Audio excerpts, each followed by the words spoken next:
We're talking today with Chuck Galdis of Rockford, Michigan, and the interviewer is James Smither of the Grand Valley State University Veterans History Project. Okay, Chuck, can you start us off with some background on yourself, and to begin with, where and when were you born? I was born in Grand Rapids, Michigan, March 1st, 1923. Okay. And there was 8 of us in the family. I had 5 brothers.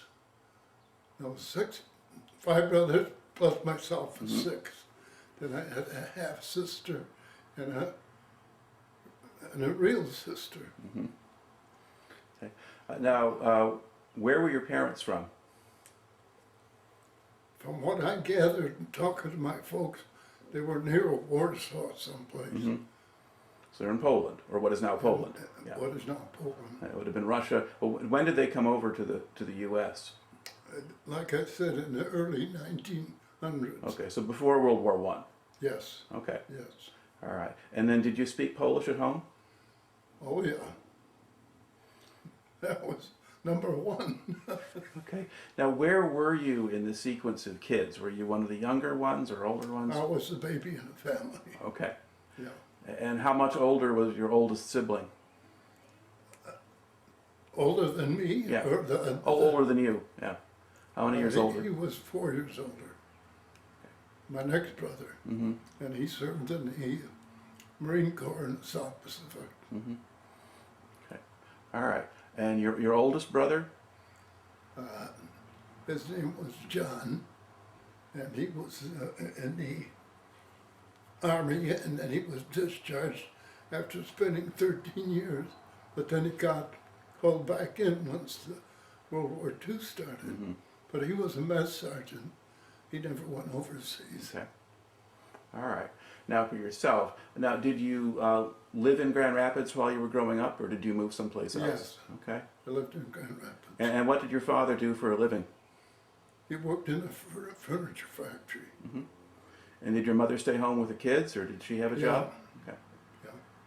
Yeah. She did have a partial job at what they call the Union Station in Grand Rapids. At the train station? Yeah. Okay. She was a cleanup lady. Okay. All right. Now, so you're born in 26. Now, in the 1930s, when you were a kid, that's during the Depression. Did Yes. your father have steady work or on and off? Well, to me, he was working steady most of the time. He worked in a mine in Grand Rapids first, and then he got into furniture after that. Okay. All right. Now, how long did you stay in school? I graduated from high school, Okay. And what high school did you go to? Union High School, Okay. And when did you graduate? 1942. Okay. All right. So, so you were only 16 when you graduated? I was 19. For some reason, I was 2 years in the first grade because I was homesick most of the time. So they didn't pass me. So I spent 2 years in the first grade, actually. Okay. Because I guess you'd said you were born in 1926, so I was trying to 1923. 23. Ah, Yes. that makes a difference. Okay. I'm 92 now. There we go. That makes sense. Okay. Now, do you remember how you heard about Pearl Harbor? On the radio. Okay. Yeah, I Yeah. was on I think it was on Sunday, if I'm not mistaken. That's right. Yeah. Now, before Pearl Harbor happened, how much attention were you paying to what was going on in the world? I mean, there was a war going on in Europe and all of that. Did you follow that, or just mind your own It business? was just casual, what I picked up in the paper. Did your parents have much reaction when the Germans invaded Poland? No, all I can tell you is when I did leave for the service, my dad broke down and cried. Okay. All right. Now, Because we were all gone. sure. Yeah, because you were the youngest one, and Yep. so now you were gone too. Okay. Now, so you finished high. Now, when did you get your draft notice before you graduated from high school, or did it come? No. Okay. No, I got a job at an American Seating Company Mm-hmm. as a belt sander. It's a big machine. Right. Now, you would have figured that probably you were going to get drafted. Now, did you try to enlist in the service first? Yeah, I tried to enlist in the Navy, and that's when I found out I was colorblind. I didn't know you had to see color to be in the Navy, but I guess for signal flags maybe you do. Yeah. Something like that. Okay, so you tried to enlist, and were you trying to stay out of the Army? Not really. Okay. I could have enlisted in the Air Force.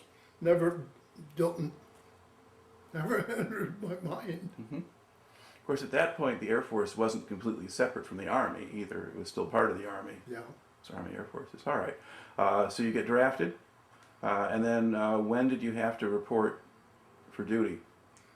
I think I got drafted in January, and it wasn't too long, a week or two after that, that I was officially drafted. Okay. And then where did you have to go first? In Michigan, what is that, Fort Custer? Fort Custer, Battle Creek. Yeah. Yeah. Yeah, Okay. Was that just for processing? just for processing. Okay. And then where do they send you next? That's when they sent me to Fort Brady, Michigan for basic training. Okay. And what part of Michigan is Fort Brady in? That's up near the Sioux. Okay. Sault Ste. Marie, Upper Peninsula. Right. Yeah. Okay. And that's that's January when you're up there. So what was it like to train up there? Well, we had good personnel that was training us. Mm-hmm. In fact, I got a stripe while I was there. Mm-hmm. But then they took it away when I went to University of Michigan. All right. But I mean, but you're up in the Upper Peninsula in January. Yeah, we did. I did, along with the rest of the fellows out. We did guard duty on the locks. Mm-hmm.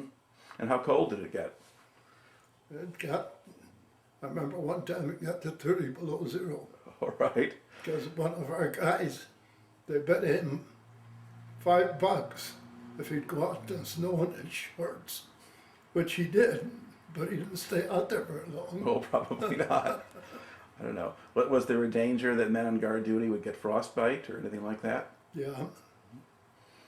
Yeah, we were well cared for as far as clothing was concerned. Okay. So they were at least ready for that. Yeah. Okay. Now, what did your basic training actually consist of? It was mostly infantry training, Mm-hmm. crawling under live machine gun fire, stuff like that. Okay, so you were training outdoors. Yes, yes. Mm-hmm. All right. Now, did they make you march in the snow and hike around? I can't really remember that. I know we marched in the summertime in a parade up there. Mm-hmm.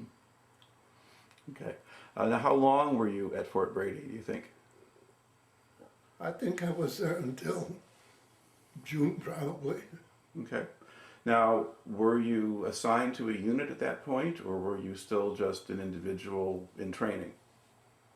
No, I think I was with a unit. Yeah, some were with the machine gun company, and we were just like infantry troops, Right. ground troops. Okay.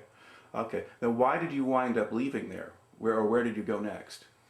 Well, I heard about a program at the University of Michigan. I think they called it ASTP, Right. Army Specialized Training Program. And what was that? Well,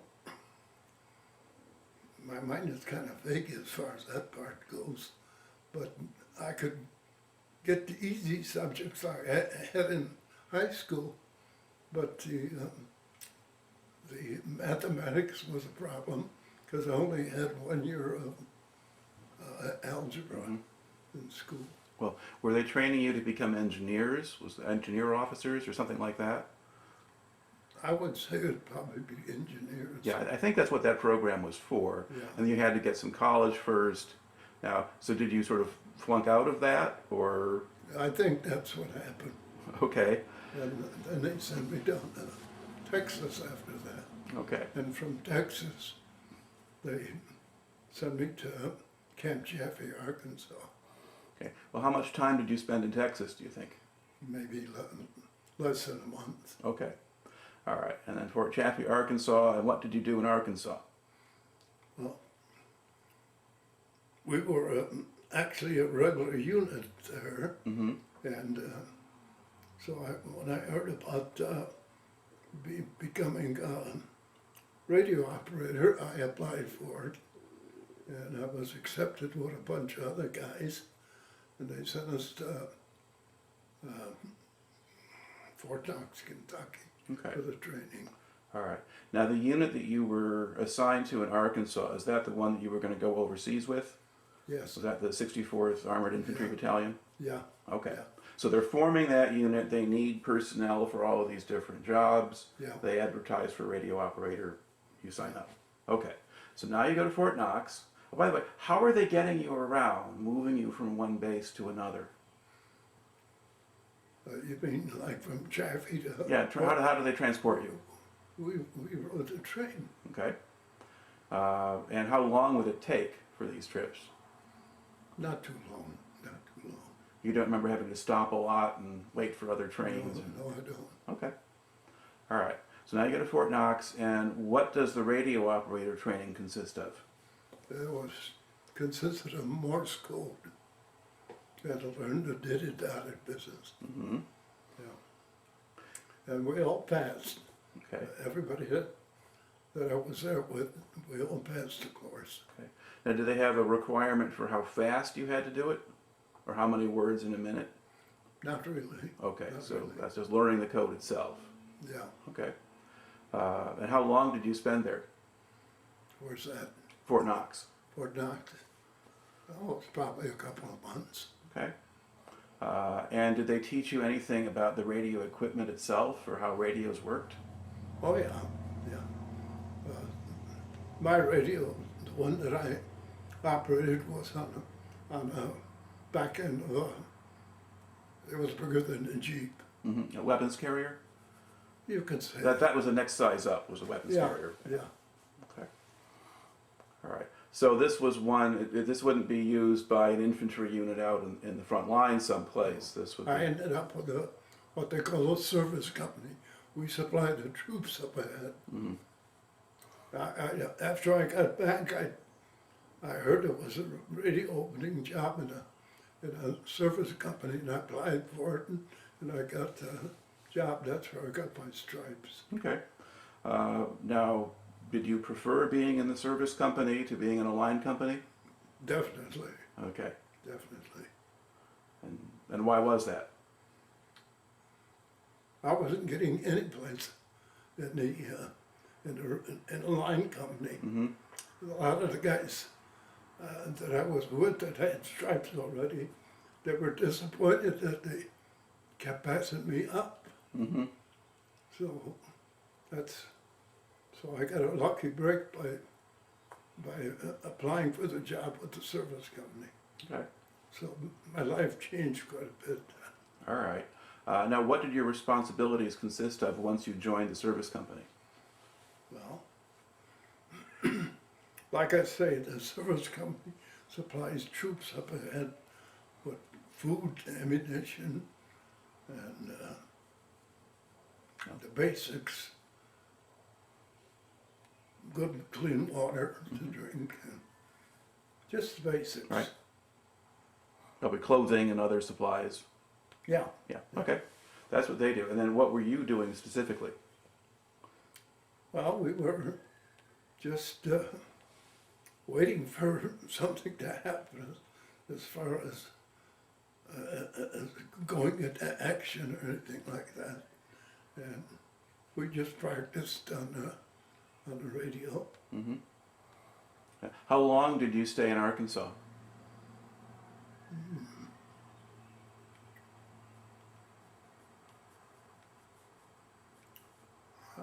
I would say it'd probably be less than a half year.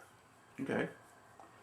Now, while you were there, did you run training exercises and go out in the field? Yeah, we did that. And when that happened, what would you be doing?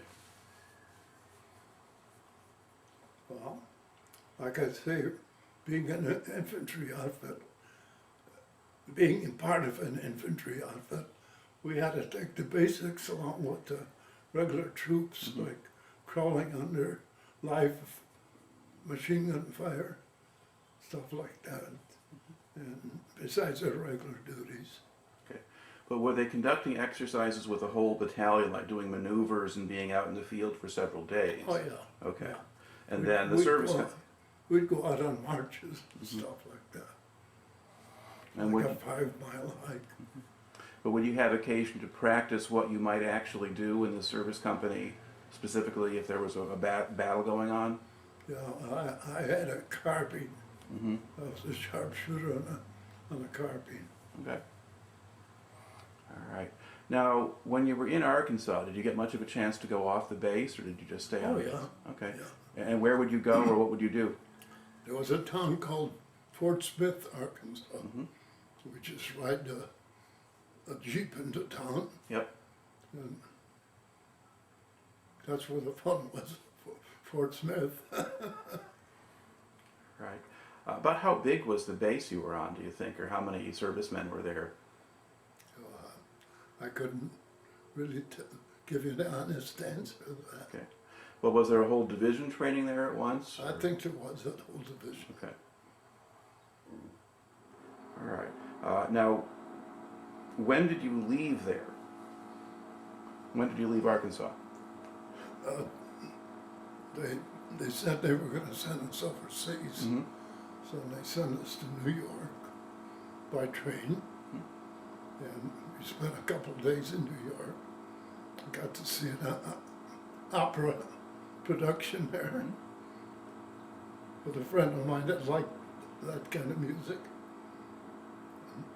So that was a fun part. Mm-hmm. So All right. And then what kind of ship did they put you on?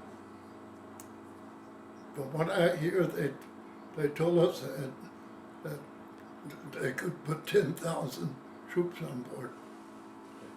And was it a converted ocean liner, or was it just a big troop think ship? so. Okay. I think so. Yeah.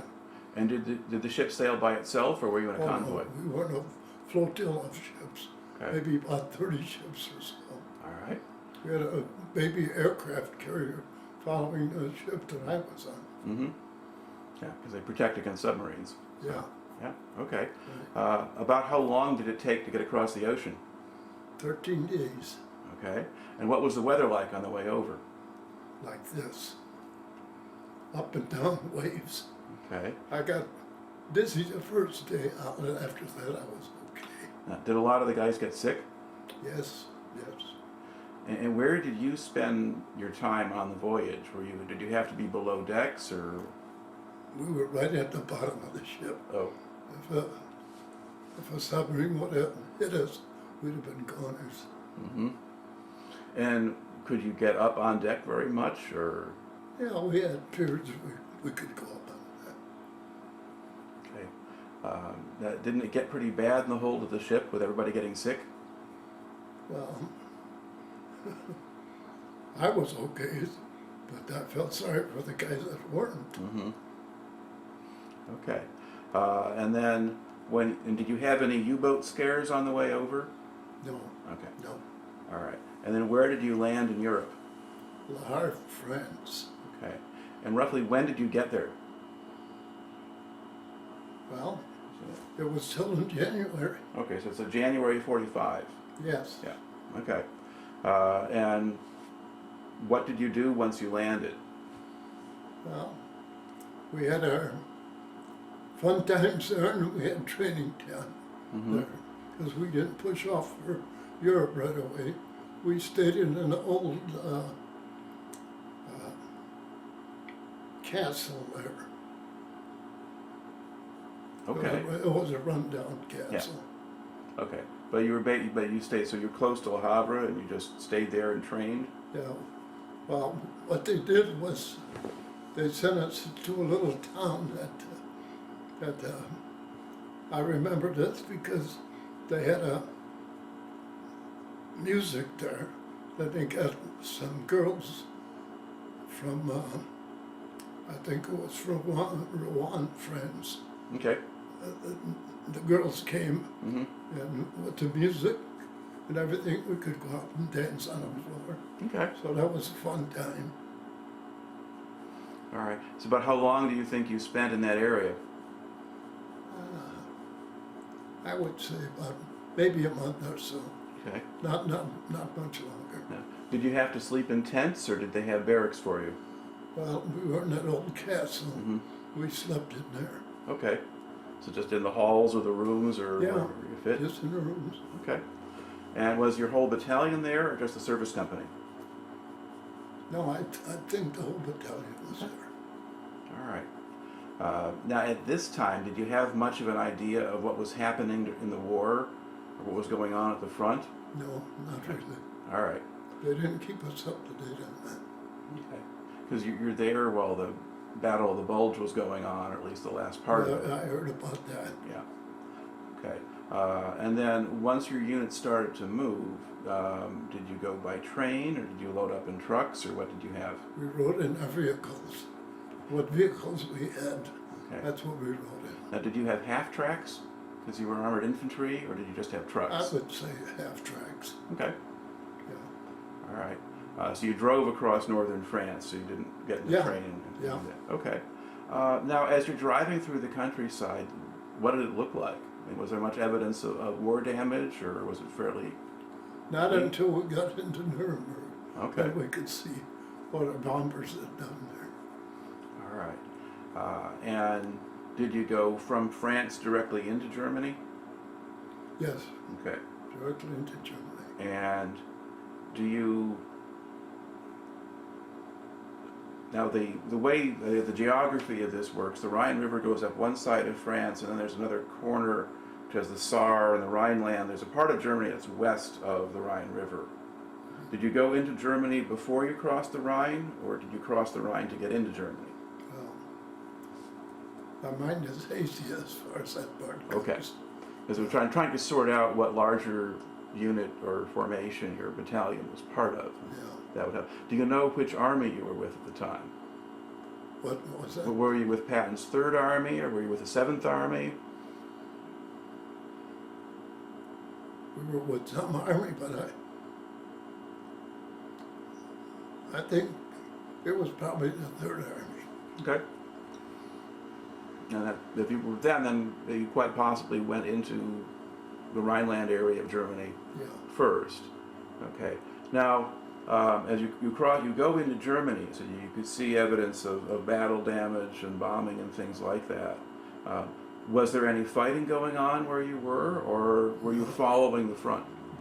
All we'd seen was soldiers going back to the American, because they were United States prisoners.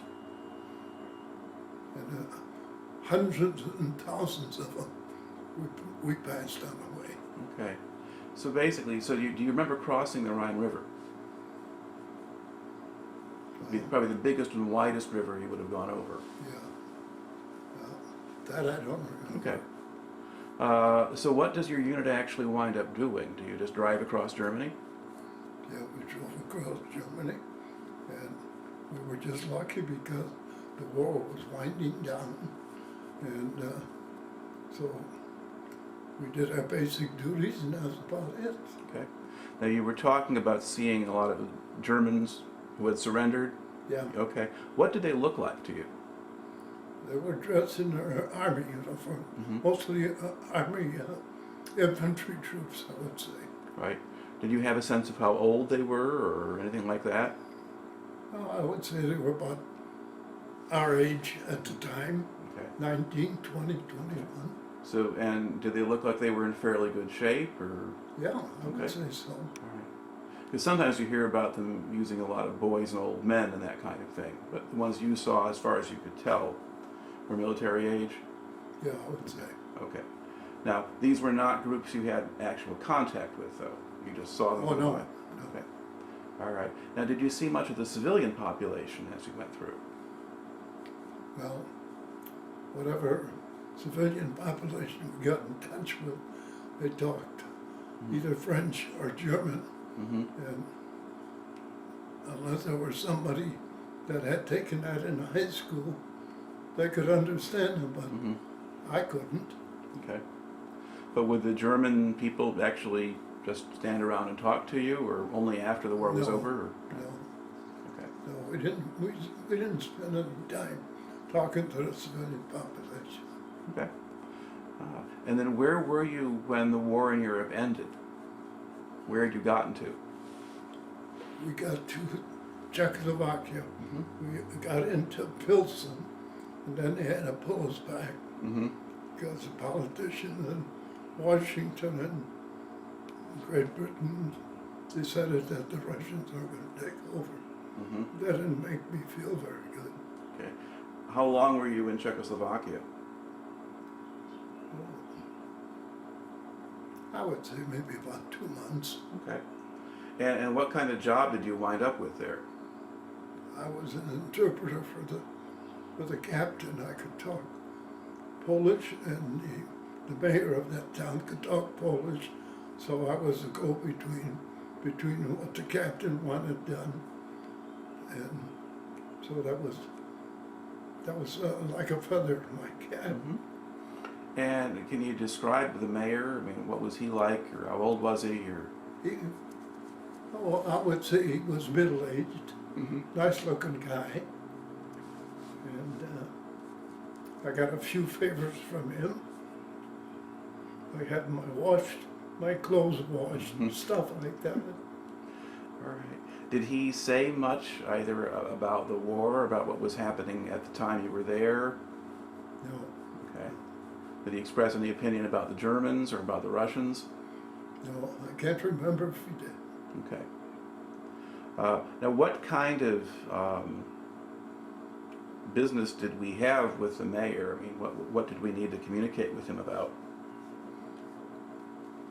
Well, it's mostly what our captain expected the local population to do while we were there. Mm-hmm. Nothing drastic. Mm-hmm.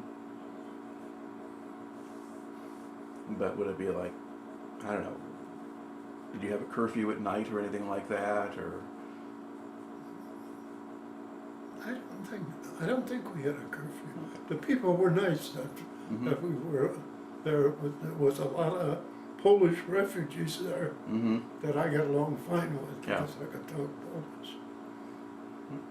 Now, did you notice any kind of response when they found out that the Russians were going to come in?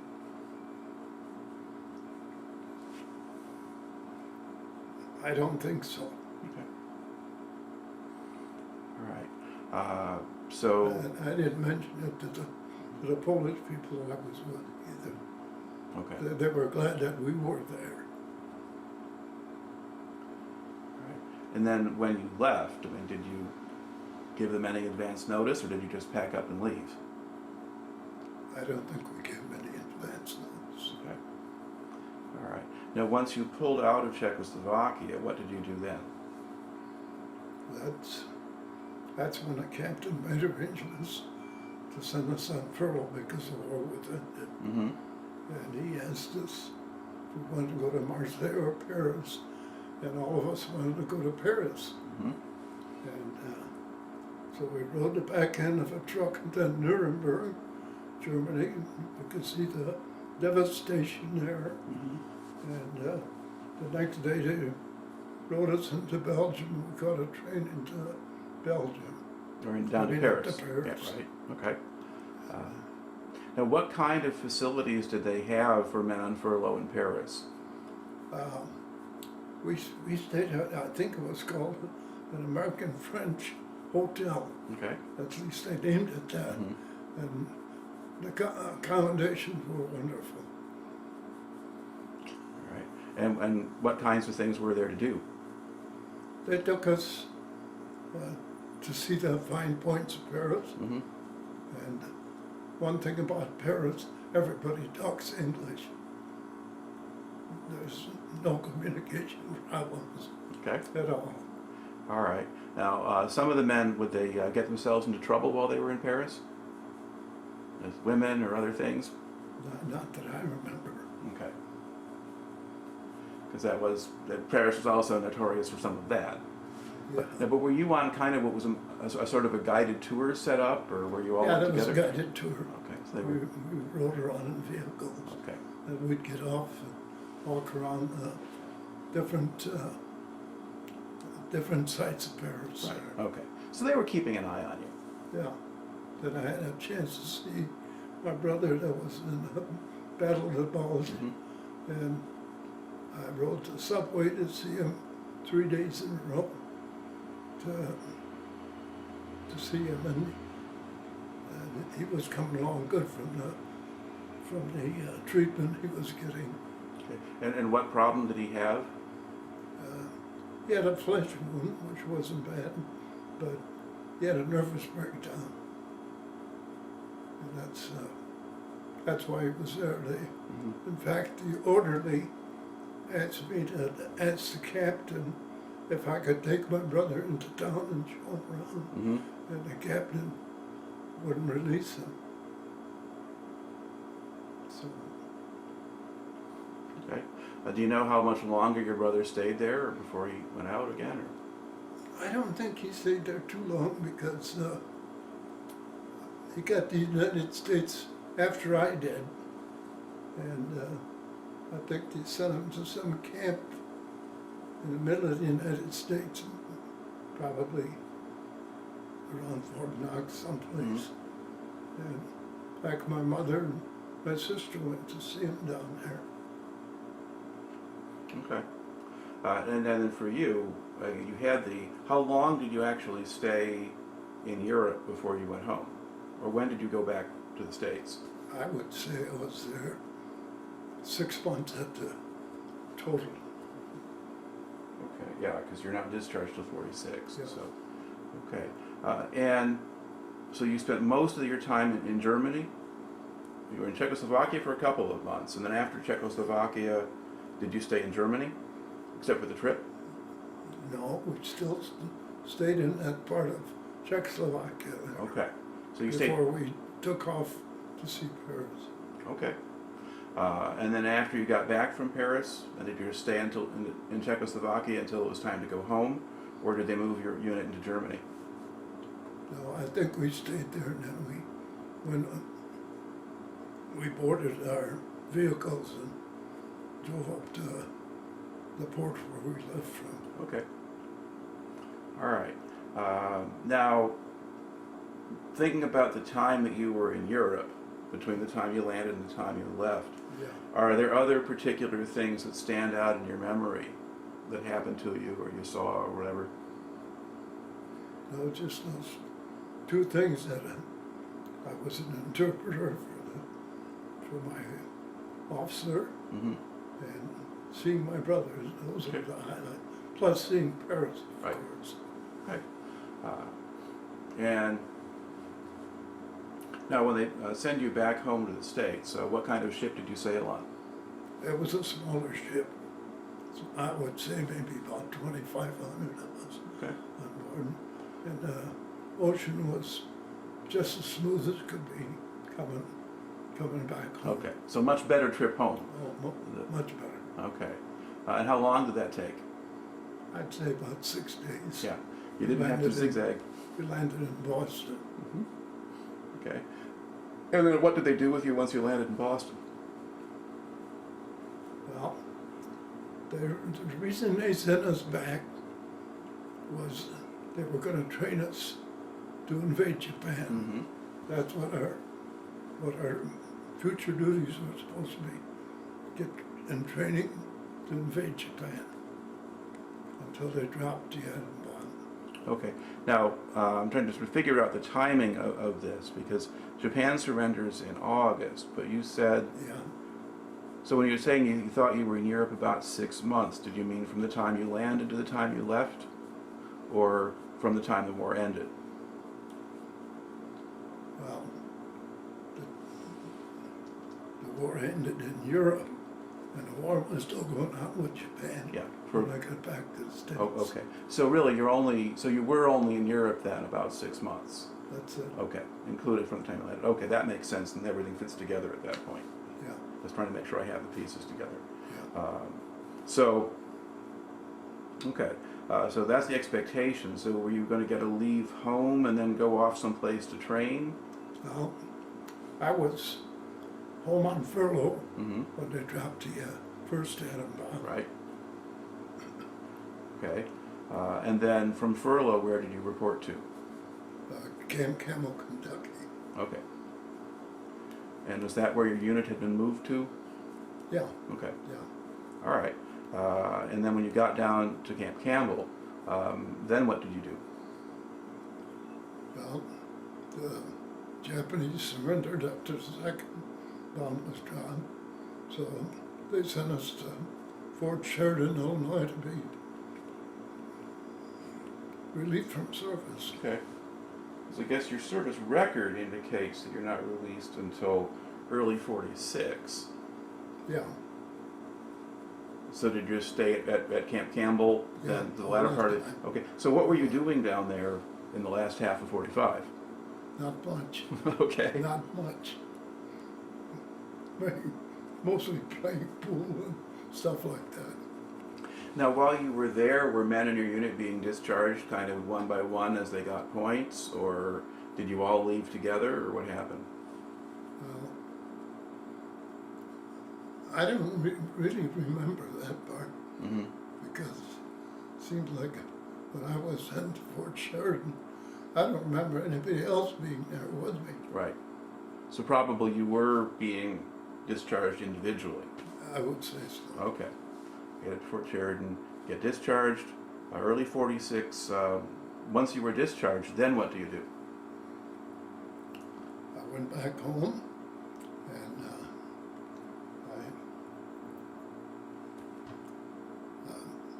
they paid for, if we wanted to go to college, we could apply for that. Mm-hmm. And I went to Davenport Institute Mm-hmm. for 2 years Okay. and took an accounting course. And then did you get a job as an accountant, or did you do something else? Yeah, but it was a excavating company. Okay. And when everybody was there, it was fine. But then they all left for their jobs, and I was there all by myself, Mm-hmm. doing the bookwork and stuff. Right. So for 6 months I did that, and then the walls were closing in on me. Mm-hmm. So I called up a friend of mine that was at Davenport with me, and I gave him the job. Mm-hmm. And I went to work for my brother. He had a furniture shop, Mm-hmm. and I worked for him for 18 years. Okay. There was 24 of us, all different trades. Mm-hmm. It was a big factory that he owned. Okay. He never went into service, maybe because he had this business. Okay. Now, were you doing actual, handicraft work, or were you doing accounting for him, or were I was working on a machine. Okay. It's called the spindle carving machine. And you applied the stock to the spinning cutter. Mm-hmm. We had maybe 100, 200 different tools in a drawer that we applied for different operations. My brother trained me to do that. Okay. All right. Now, during this time, you also spent some time in the Air Force Reserves. And can you tell me a little bit about how that happened? Well, I had a friend that was from high school, and he was nuts about planes. Mm-hmm. He'd have them hanging in his bedroom at home, and he got to be a bomber pilot over Europe. And he survived and came back, and him and I applied for the reserves at that time. And we were both accepted. Mm-hmm. And so he got to go back into the Korean War. And I got a notice to report for duty to Scott Air Force Base. But the following week I got orders disregarding the first orders. They never called me back after that. Okay.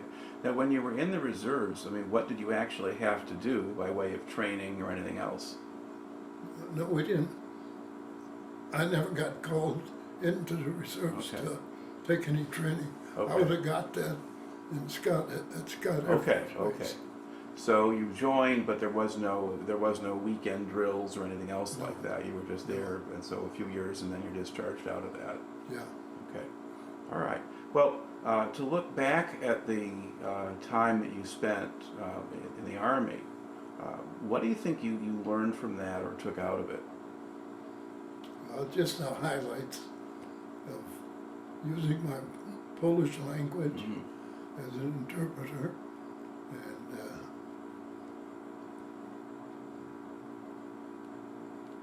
and also seeing my brother in Paris. But you don't think you really changed all that much because of the experience or anything like that, or learned things that you wouldn't have learned otherwise? Just the highlights of seeing Paris, Right. Napoleon's tomb, and the downtown district there. I forget what they call it. Well, there's the Champs-Élysées, which is the big long avenue with all the lots of stores and things, and then there's the And that high tower that they got Eiffel there. Tower. Yeah. Eiffel Tower, yeah. Got to see that and went up too. So that was a highlight. Right. All right. Well, then thank you very much for taking the time to share your story today. You're welcome. Okay.